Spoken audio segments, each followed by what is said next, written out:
great morning.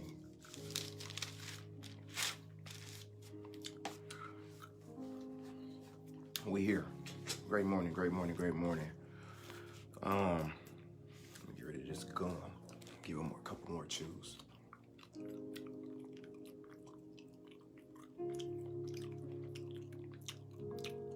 A few more chews. Pause. All right.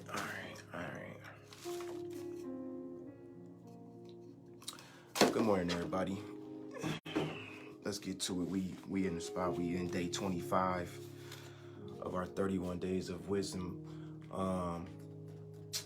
We got 6 more days, less than a week. So we've been grinding. We've been getting to it. So today we in Proverbs chapter 25, and we are looking at more instructions and a comparison of instructions. So just pray, Lord, that today that we have a blessed day. And if somebody hasn't had the start of a blessed day, that they get blessed. Thank you for your word. Thank you for just blessing us to just be able to experience it, share it. Thank you, Lord, for just your grace and mercy, for providing for us, keeping our family safe and protected and covered, Lord. And I just pray for everybody that's out there today that you keep them covered. Bless their mind, give them strength, and just continue to lead and guide us and give us wisdom, understanding and instruction and how to lead the best life possible. And just let your word go forth today. Let it be understanding, that our ears would be receptive and our heart would be understanding. And just those that don't know you, Lord, that they'll come to know you. Just thank you for your son, for Jesus Christ, for the blood shed, that we no longer have to live in sin and death, but operate and thrive in life. Just thank you for just everything. In Jesus' name, amen. All right, so we in Proverbs 25. We got 28 scriptures. So we're going to tap in, get to it. Appreciate y'all for tapping in. And starting at verse 1, it says, "These also are Proverbs of Solomon, which the men of Hezekiah, king of Judah, transcribed." So we seeing that these Proverbs was written by King Solomon, who was declared the wisest man to ever exist and to ever walk the face of the earth. And they were transcribed for us to be able to read and interpret and understand and apply to our life. So at verse 2, it says, "It is the glory of God to conceal a matter, but the glory of kings is to search out a matter." And what that is like really saying is that, you know, with God being all knowing and God already having thoughts and ideas and wisdom way above ours, he don't have to like really communicate it in the sense of like asking advice on his knowledge, because he doesn't have no greater counsel than him. There is no more wiser person than God, no more all-knowing person than God. So, and then when it says, "But the glory of kings is to search out a matter," so that's like us being made in the image and likeness of God. So if we're made in his image and likeness, then it is our job to seek out knowledge, understanding, and his wisdom, so that we know how to lead a righteous life, that we know how to judge righteously, that we know how to make wise decisions. Yes, sir. So verse 3 says, "As the heavens for height and the earth for depth, so the heart of kings is unsearchable."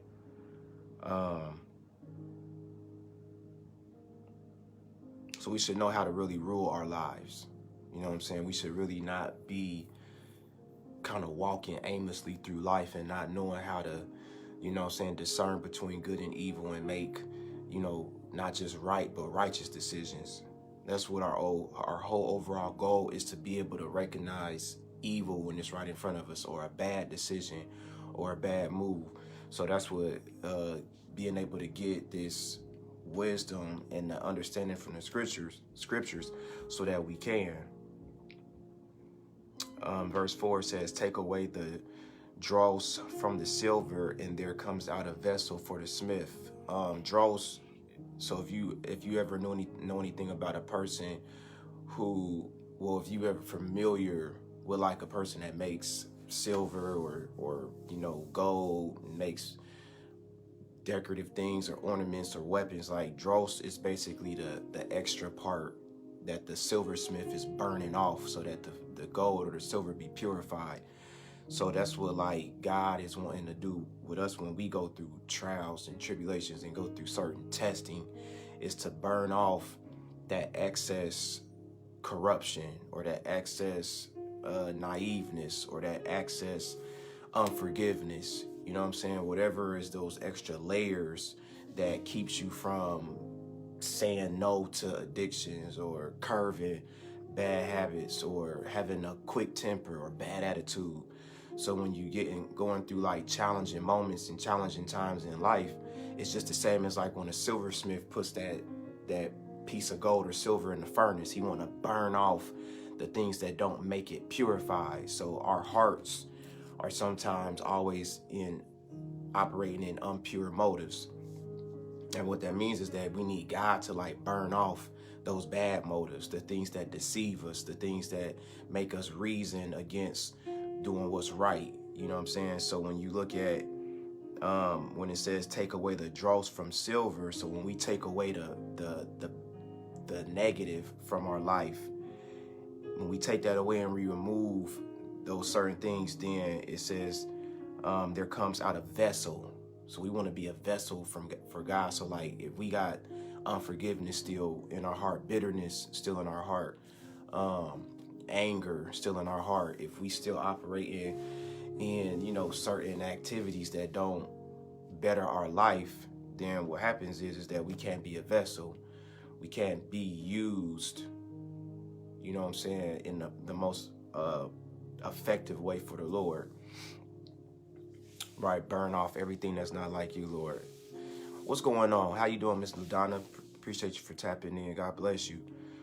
So yeah, we want to burn off what's not worthy and what's not able to be used for God, and we want to burn for God. We want to come out a vessel like purified and on fire and ready to be used, a vessel. You know what I'm saying? We can't be a vessel if we taint it, if we got corruption in us, if we still got pride. You know what I'm saying? Like we can't be used appropriately. So verse 5 says, take away the wicked before the king, and his throne will be established in righteousness. So when we are made in God's image and likeness, and we have that wickedness removed from us and those things that separate us from God, then we can be used in our lives like a throne will be established forever, meaning that it will pass from generation to generation. Each day will be a more prosperous, a more effective, and a more blessed day. Your life will be established. Your steps will be ordered. The way you think and the way you operate and the way you respond will be established in holiness and godliness. You know what I'm saying? And then it'll be a witness and people will see it, and they'll be able to see that you wear your righteousness, you wear wisdom, you wear holiness, you wear a crown. You feel me? So you're not just being a bad reflection of God, or whatever you representing. Verse 6 says, do not claim honor in the presence of the king, and do not stand in the place of great men, for it is better that it be said to you, come up here, than for you to be placed lower in the presence of the prince whom your eyes have seen. So really all that's just saying is like, it's better for someone else to exalt you than you to exalt yourself. It's better for God to exalt you than you exalt yourself. Because how embarrassing would it be for you to, like, how many times have you seen like people chasing clout, or chasing celebrities, or just being in that light, and then they force or try to get their way there, and then they get told like, nah, you can't come in. Or like how many times you tried to like get in the club on the VIP side, and they like, nah, you ain't VIP. But how much more dope is it if you waiting in line patiently, and somebody be like, hey, that know you, or you didn't knew you, and they be like, hey, come to the front. Like that make you look that much more important, and you ain't have to do nothing but just be in position, be in place. So just stay in position in a place of humility, and God will exalt you. God will humble you. God will, rise you to the top. Let's see, verse 8, do not go out hastily to argue your case. Otherwise, what you do in the end, when your neighbor Otherwise, what will you do in the end when your neighbor humiliates you? So it's like basically like when conflict arises and you just go out and you already like defending yourself, or you know, basically like you already like countering the bicker, and you haven't really thought out or even heard what the altercation is about, and you just start popping off at the mouth, then you create tension because you might not even be talking about the right thing. It might be an argument that don't even concern you, or it might be a situation that you ain't even supposed to have no parts in. So really what that's saying is like, be slow to speak and be quick to hear. That's what a wise person does. They slow to speak but quick to hear. Verse 9 says, argue your case with your neighbor and do not reveal the secret of another, or he who hears it will reproach you, and the evil report about you will not pass away. So, you know, this is like gossiping, man, and just, you know, creating controversy and tension, things like that. Things like that you don't want to operate in, because what you want is you want a good report to always go about you. And this is still revolving around just instructions and the comparison of instructions, so that when we operate in under the right type of instruction, then we make the right type of decisions that completely eliminate, you know what I'm saying, beef or arguments and stuff like that. And when you just kind of slow to speak and quick to hear, you'll be able to kind of see like, well, saying this to this person ain't even gonna benefit nothing, because they too wrapped up in their own anger, their own bitterness, their own philosophy, you know. And that's like foolish. It's like kind of beating up on a dead horse. Like, why continue to beat a horse that ain't moving? Or why continue to try to encourage a person who's always discouraged and they don't want to receive no encouragement? So just, you know, sometimes we don't always got to argue our case. We ain't got to debate about what's not, like, really what's understood don't got to be explained. So when you know who you are, when you know how you operating, when you know the way you moving is, you know, benefiting you, then you shouldn't let another person's definition define what you doing. And we need wisdom so we don't be naive and fall for it, or just even following people into ditches and traps and stuff like that. Verse 11 says, like apples of gold and setting of silver is a word spoken in right circumstances. What's up, Winter? God bless you. Appreciate you tapping in. Good morning. Verse 12 says, like an earring of gold and an ornament of fine gold is a wise reprover to a listening ear. So it's comparing wisdom is like silver and gold in its value. Like if we get wisdom and we apply it and then use it, then it's equivalent to like golds and ornaments of fine gold. And when you wise, and when you continue to get instruction, continue to get correction, then what it does, it makes you that much more wiser. It makes you that much more eager to gain more understanding.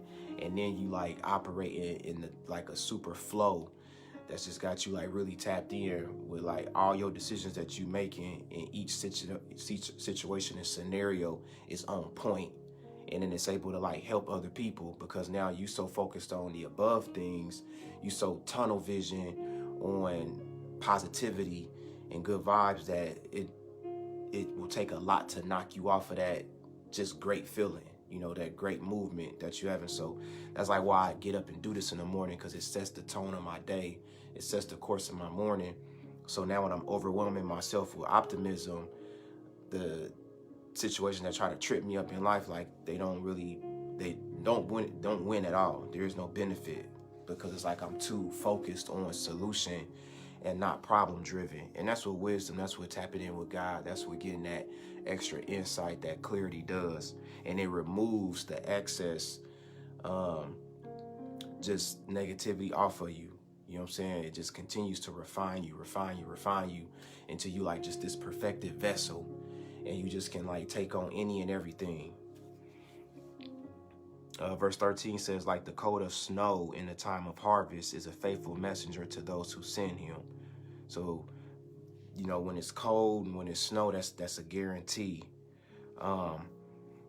And the same thing is a faithful messenger. Like when someone goes out with a good word, with a good report, good attitude, um, great demeanor, it's guaranteed that it's gonna bring great results to whoever the person is, and even to you yourself. What's up, cuz Christy? I see you in here, girl. Just, getting in this word, tapping in. Love you, cousin. God bless you. Um, for he refreshes the soul of his masters. Oh, that's the rest of verse 13. So it says, like the cold of snow in the time of harvest is a faithful messenger to those who send him, for he refreshes the soul of his masters. So like this is refreshing. Like getting this word, getting this good energy, getting this good vibe, getting some wisdom this morning is refreshing. And when it's coming off the lips of, knowledge is coming off the lips of somebody, and the receiver that hears it, it does something to their life. It blesses their spirit. You know what I'm saying? Like it's an encouragement. Like that's what we supposed to be built for, to encourage one another. You know what I'm saying? To build each other up, not try to build ourselves up by tearing people down or having impure motives. You know what I'm saying? Or trying to figure out a way to finesse or get over on somebody. Like when we operate in love and in wisdom, all you can do is receive it back. When you operate in being a blessing to somebody else, all you can do is receive it back. But when your whole MO and your motive is to destroy and to bicker and to cause issues, then all you doing really is just creating more of that for your life. And then it's just a recycle, revolving door. You just keep seeing the same thing, keep doing the same thing, keep moving the same way, keep reacting the same way and not responding. And it's because you ain't got no wisdom. So when you going back and forth with your baby daddy or bickering with your baby mama because y'all ain't seeing eye to eye, or when you at it with your manager or your co-worker, the thing is because you at their level. You at their level, but you're not doing it independent. You're not independently bringing your level up, because see, the more your level of play come up, the more another person's level gonna have to, or they just gonna be always at the bottom. And you gonna be so far above, and you gonna be just floating so far above their dislikes and their bad attitude and their distress and their depression, that it ain't gonna be able to have no effect on you. And eventually they just gonna get with it and be like, dang, they just stay constantly just on another level. That's what we want. We want to just constantly keep evolving and like keep getting to another level, to where friction and distress and oppression and stress, anxiety, to where it don't even have no type of play in your life. Verse 14 says, like clouds and wind without rain is a man who boasts of his gifts falsely. So really that's just big cap. You know what I'm saying? People that just serve cap a lot, caparonis, just a lot of cap, you know.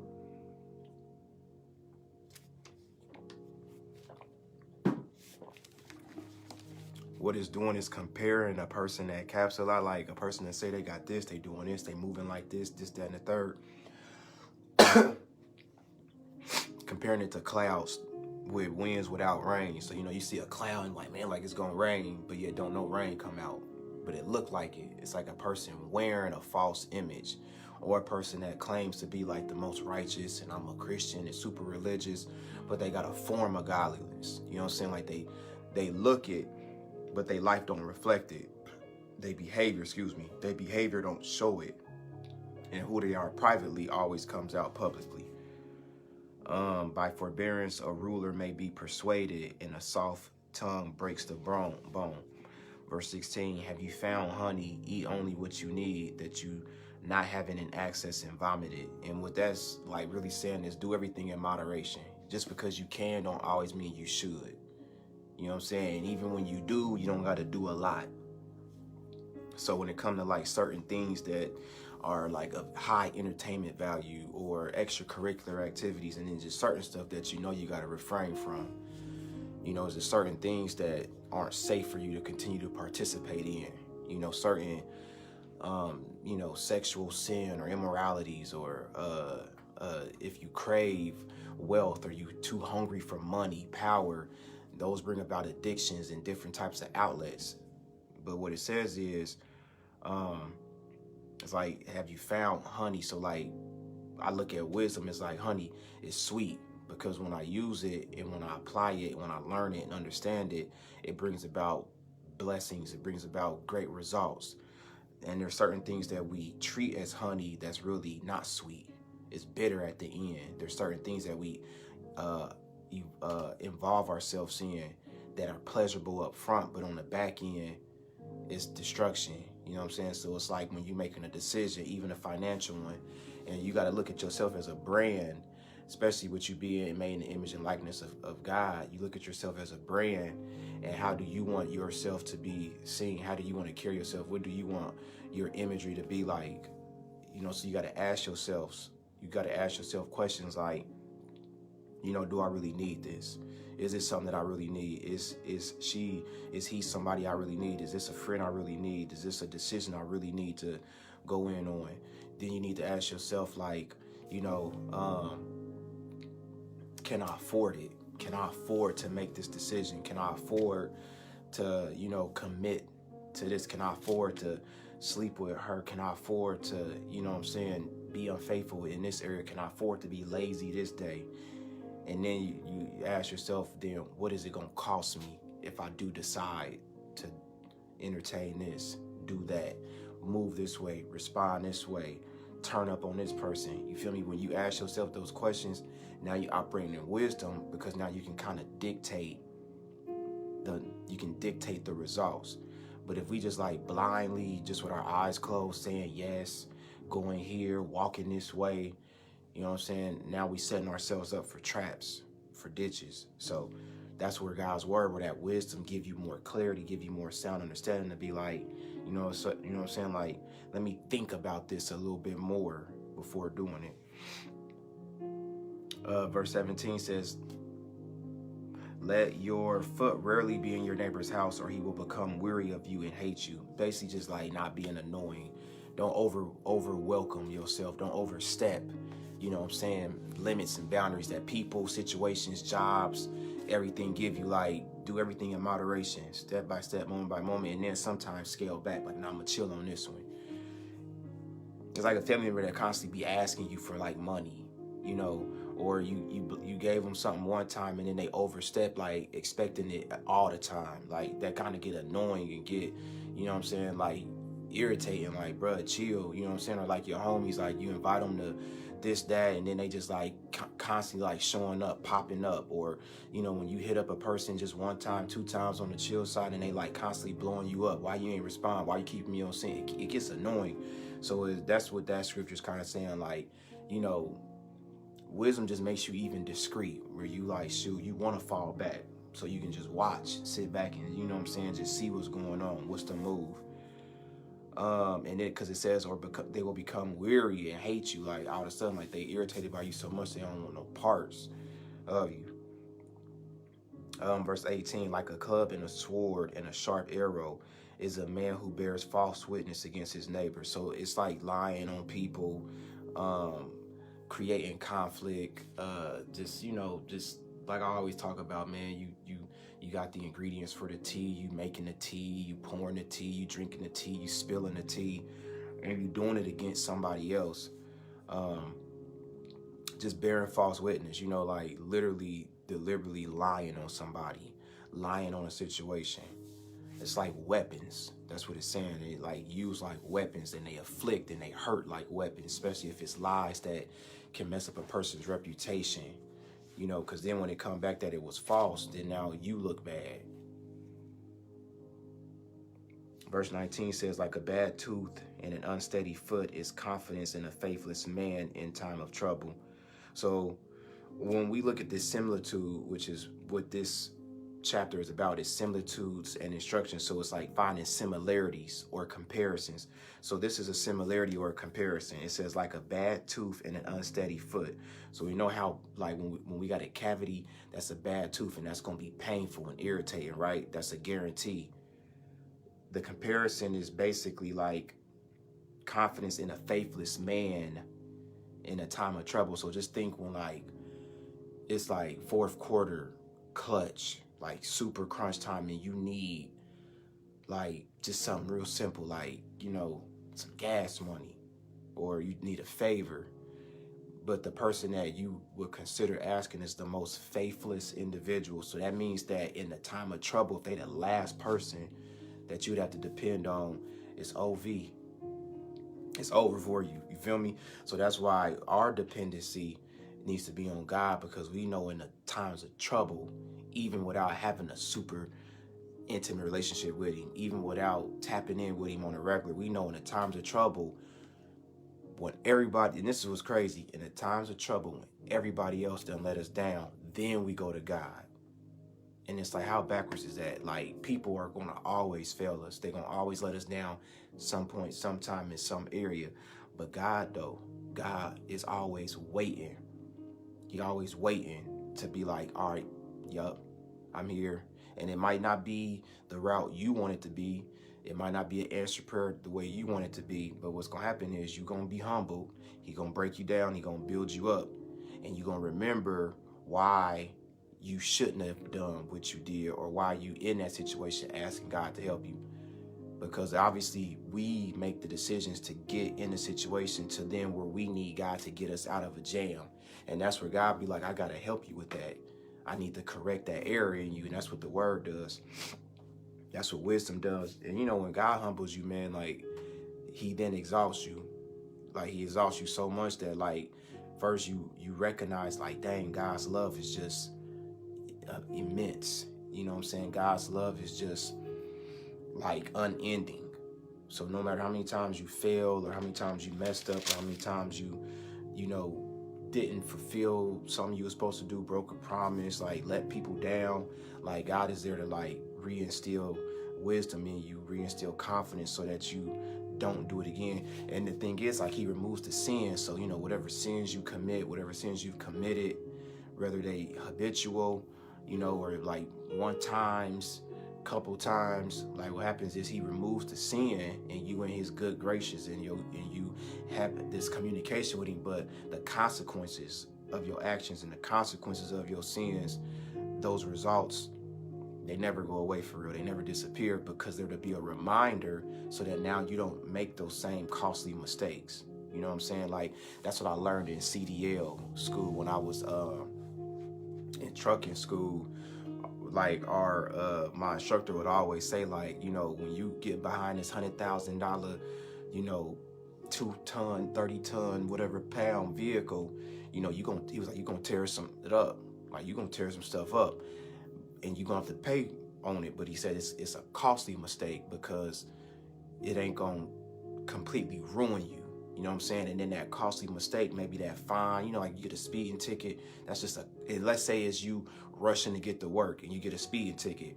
That's a costly mistake, because what happens is, yeah, you got the speeding ticket, you got the fine, you got to pay the money, but you didn't, if you ain't like just reckless, you didn't lose your license though.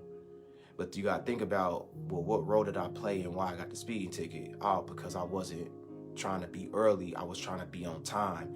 And when you're trying to be on time, you running late. You can even be like that in your life, always just trying to run on time, always trying to be on time, but you're running late, when really the idea is to be early, to be early, to be early. And I learned that in LA. You know what I'm saying? If you trying to be on time, if you running on time, man, that means you early to be late.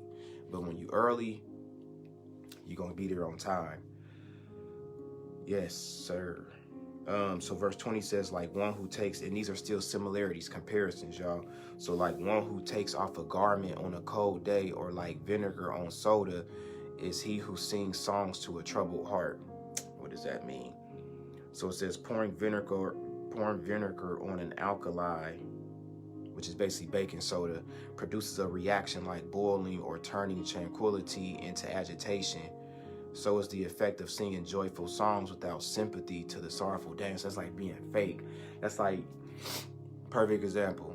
Somebody really like put their feelings out when they make a post. Like, man, I'm going through this, or this just happened. Please pray for me. And then all the person do is just like it and leave the praying emojis. So what that's saying is like, how does that really help that person? But if you, I mean, to some people it do kind of, but like, what happens if you like, nah, I'm about to slide up and personally message you that I'm praying for you, and what is it that I can even help you with? Or if you know them and y'all really tapped in, and you call them, be like, bro, I see you just posted this, you going through something, let me pray for you now. Like, that's showing real empathy, real compassion, real concern. But if all we do is live our life on this like and emoji and let me show that I'm with you by putting a, strong emoji, or I agree with what you saying by just liking it or putting a heart, but not really putting no action behind it. That's what it's basically saying. Like when you put baking soda on something that's acidic, it's gonna have a reaction that's just gonna like bubble. That's the same thing if you show fake love to somebody. That's the type of reaction that it's gonna be when it's found out. We're on verse 21. It says, if your enemy is hungry, give him food to eat. Now, this is going to be a hard thing for a lot of people to grasp. And you can only have the love of God in your heart to really be able to, when it come time to use this.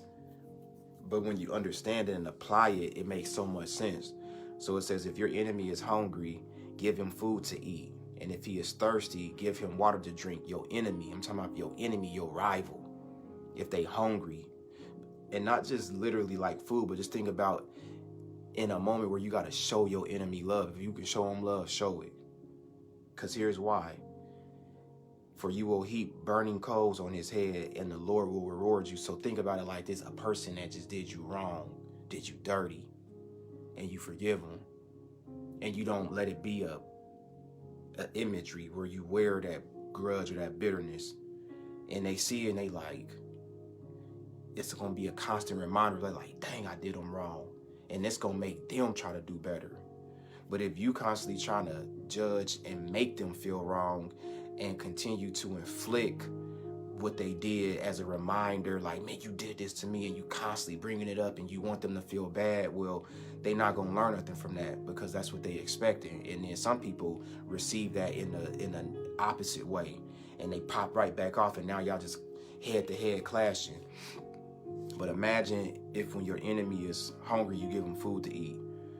You know what I'm saying? If they thirsty, you give them water to drink. So when it says heat burning coals, it means that it's going to be so heavy on their conscience. Like it's going to be on their head so much that it's going to make them be like, that was wrong.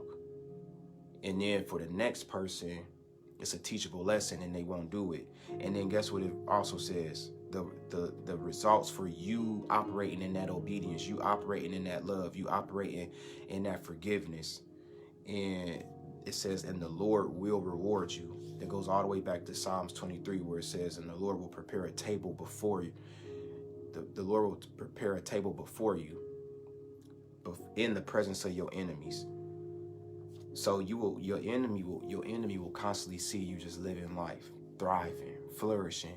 And they bitter because their animosity, their negativity isn't having no effect on your life. But how do we know that if we don't apply God's word, if we don't have instruction, if we don't have wisdom, if we're not getting that one-on-one with God, if we're not praying for people, if we're not, you know what I'm saying, how will we receive that?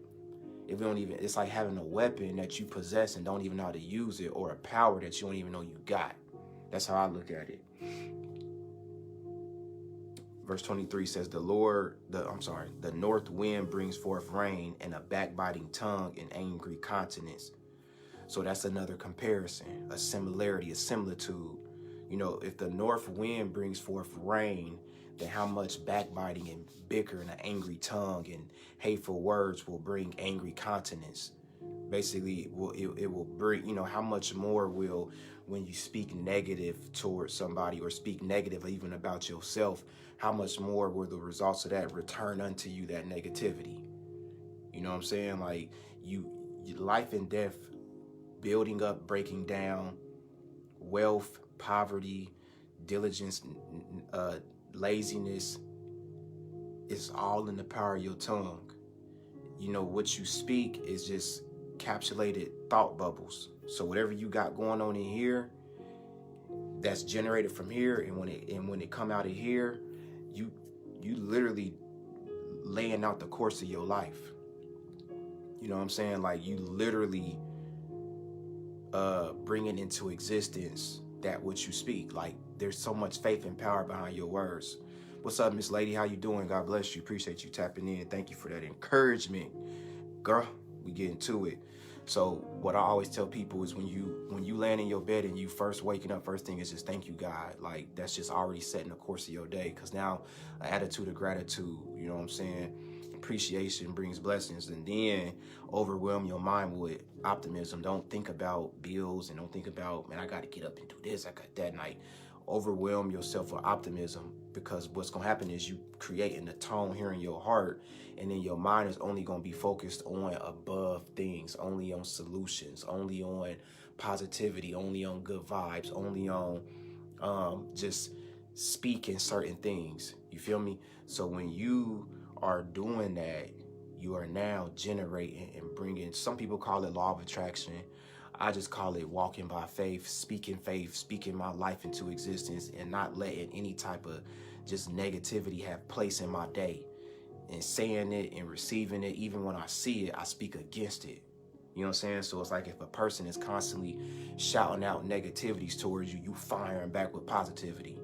You ain't saying what I want to do or what I wish I could do or what I think I'm going to do. You saying what I am going to do, what I can do, what I will do, what I must do. I will, I can, I must. When you focus on that, you know, there's so much power behind your words. So if you say like, man, today about to be a day. Today about to be a day. Guarantee you that's what that day gonna be, because you brought it into existence. Like, imagine when you have a headache and you be like, bro, I'm about to get me some Tylenol. You don't even realize that the headache is already subsiding, because it's called a placebo effect for real. You have that much faith in believing in what it is that the pill gonna do, that it works before the pill even start working. So imagine if you start doing that, putting that work in over your life, over somebody else's life. Like, you know, I'm gonna pray for them. Like they came at me wrong, they got out of pocket.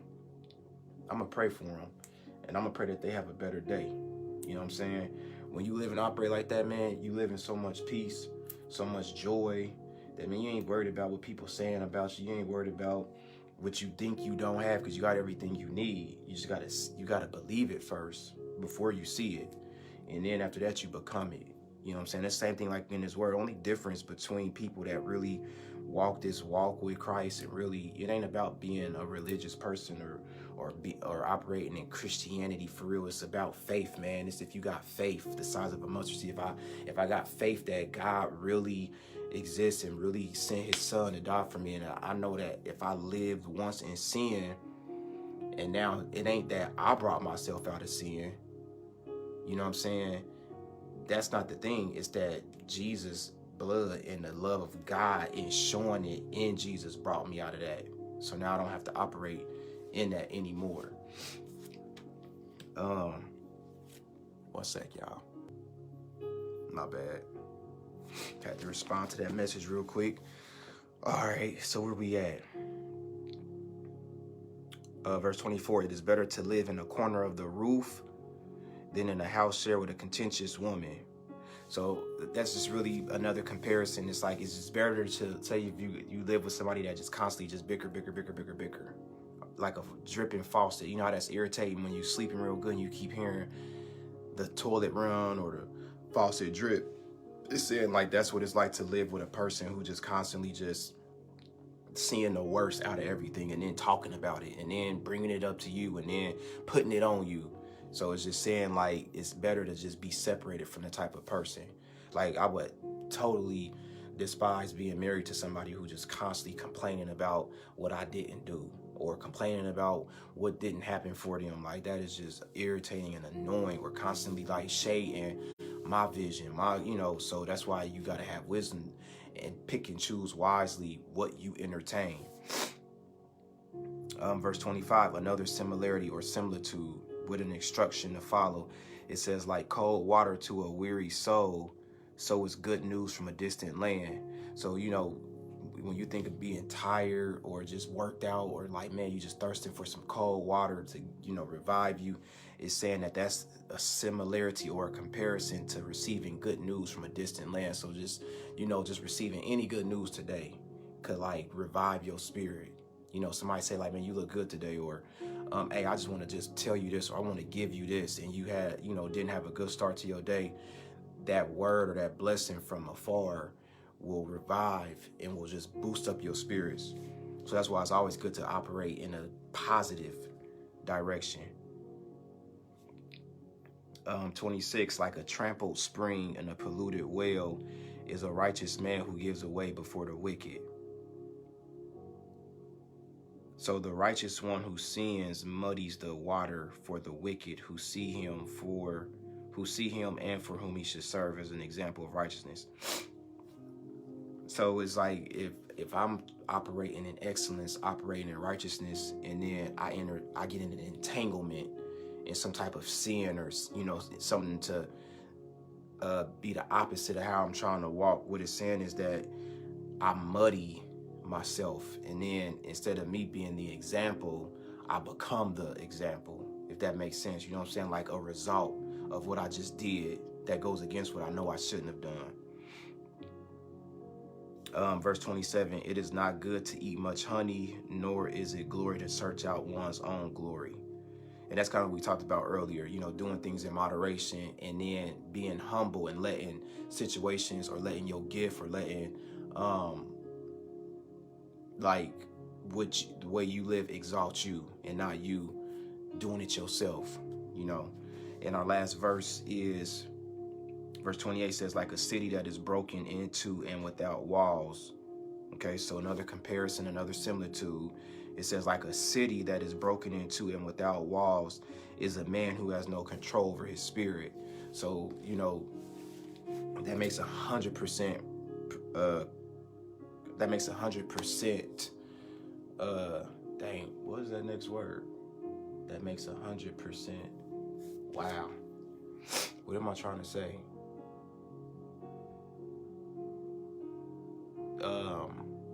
That just basically makes 100%.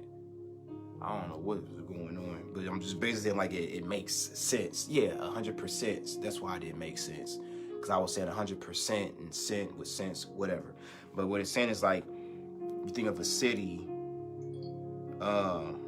that's broken into and don't have walls. You feel me? Like, it's gonna be easy to just take control of it. And it's saying that's the same as a man who has no control over his spirit, that has no self-control, no discipline. He's like a unguarded city. So we gotta always be mindful of letting God be ultimately in control. I seen on Facebook, I posted it on my on my page or whatever. This guy was making comparisons about, if you put a basketball in my hand, it might be worth a couple $100. You put the same basketball, rest in peace, Kobe, in his hands is worth millions. The basketball depends. The value of the basketball depends on whose hands it is in. You put a gun in my hand, and it might do a little damage, maybe not none at all. Okay, nah, it will. I don't want to say that. Okay, so say like this. You put this before me, a microphone, do music, it's gonna have some value. You put it in somebody that's like been doing it, like Wayne, somebody like that, it's gonna be worth it. It's whose hands is it in? So your life, we keep our life just in our hands and operating in our wisdom and in our own understanding, then the value of it is going to be up and down, and we're going to be bump running in the walls, but we put our lives in God's hands, a foundation that's secure, established, firm. We put all our cares and concerns in his hands, all our fears and worries and problems in his hands. Those are hands that I want to put that in, because those hands are worth infinite value. You see what I'm saying? So yeah, that's today's reading, Proverbs chapter 25. And just looking at similarities, getting that comparison of wisdom and knowledge and understanding. So I pray, man, that it was a blessing to you this morning, that if your day started off good, that it even makes it that much better. If it didn't, that it improves it. And we're gonna tap back in tomorrow. I just kind of been like real random, and when I've been like reading and stuff now, normally I was doing it at like 6:30 in the morning, and I think I'm gonna try to tomorrow, because my schedule been just kind of like way off, but I'm gonna try to tomorrow to get back to it at 6:30. If not, it's just gonna happen at some point during the day. It's all about how you finish. So But yeah, man, I appreciate y'all for tapping in. Appreciate everybody who, you know, engaged and commented, and just praying that your life be blessed today. And just, man, make life happen for you and not let life happen to you. So we're going to tap in. See y'all again. Love y'all. Be blessed. And stay focused. Stay locked in. Gang.